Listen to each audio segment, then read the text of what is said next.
there, children. Hope you had a wonderful morning. Let me get you kids caught up on everything nerdy happening in the world so you don't look like a goddamn idiot in front of your friends. To kick it off with something sad, a diehard Star Wars fan / YouTuber Jamie Stongroom hunted down the actor who portrayed the infamous Jar Jar Binks in the ever-popular Star Wars prequel trilogy. Jamie interviewed him and asked what it's like to be one of the most disliked fictional characters in recent history. The video is not happy. Check out that video down below. Speaking of Star Wars, John Boyega has spoken out about Star Wars Episode 8, stating that it will be a much darker film, which sounds like a very similar promise that we heard from a certain Age of Ultron. Yeah, alright. I'll believe when I see it, alright?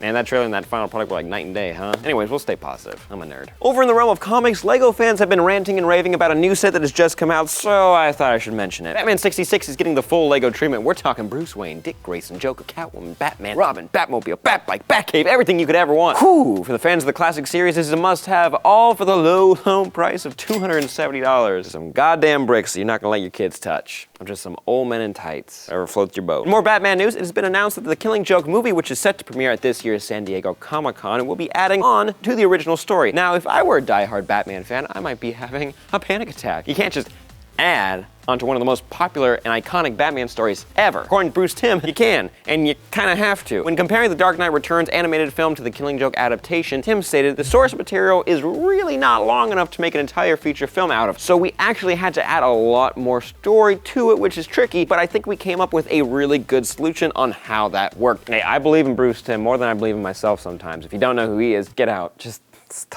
knock it off, alright? Justice League animated series, Batman animated series, Superman animated series, Justice League Unlimited, come on! Anyway, are you guys excited or worried about the additions to the Killing Joke story? Let me know down below. And last piece of news for the day, it looks like the Chronicles of Narnia franchise is getting the reboot treatment. I'm using the overly played out and annoying air quotes because reboot doesn't sound like the right word for what is happening. You see, we already have 3 Narnia movies, right? I completely forgot about that too. We had Lion, the Witch, and the Wardrobe. I remember that one. Prince Caspian, which then we had Voyage of the Dawn Treader, which I completely forgot about. Back on track, writer David McGee finished a script for The Silver Chair, the next book in the series, a while back. Now, producer Mark Gordon is saying that the franchise is well and good, which is a surprise to most of us, and the studio is ready to try again with a Silver Chair movie. When asked about the previous cast returning to the franchise, Gordon stated, no, none of the original cast will be in it. It's all going to be a brand new franchise. All original characters, different directors, and an entire new team that this is coming from. So yeah, it's kind of a reboot. It's brand new actors, brand new characters, which is tricky, but we're not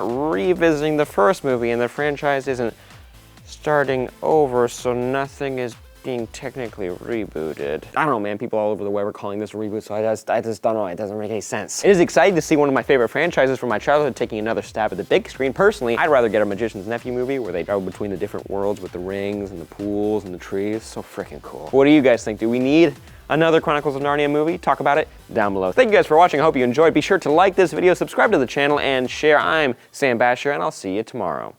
That's the end. Bye. Goodbye.